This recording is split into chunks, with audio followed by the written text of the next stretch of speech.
another logarithm. We are told that show that 2 logarithm of a plus logarithm into bracket of 1 minus 2b over a plus b squared over a squared is equals to logarithm of a minus b quantity square. So I'm going to show you how to do it on the left hand side so that we try to prove that it is equal to the right hand side. So proof. So 2 logarithm of a plus logarithm into 1 minus 2b over a plus b squared over a squared. So this is what we have on the left hand side. From the principles of logarithm, logarithm of a to power x is the same as x logarithm of a. So I'm going to use this particular principle to shift these 2 logarithms of a in this form.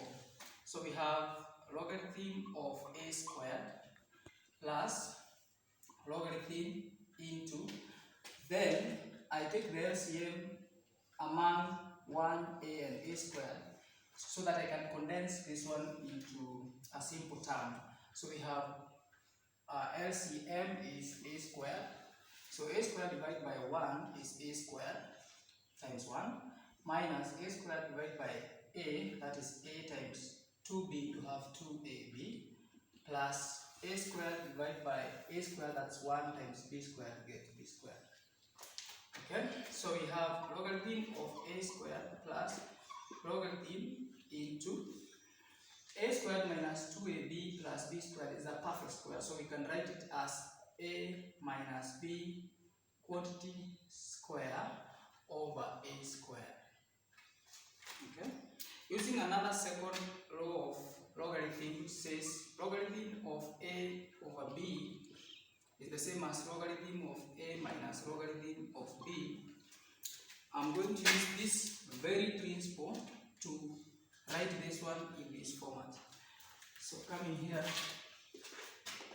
so we have logarithm of a squared plus logarithm of, we take the numerator, we subtract the denominator, so we have a minus b quantity square minus logarithm of a squared. Okay? So you notice one thing, that logarithm of a squared and logarithm of a squared, these two terms can cancel, so you have that cancels with that, and we are left with logarithm of a minus b quantity square, which happens to be what we have on the right hand side. End of proof.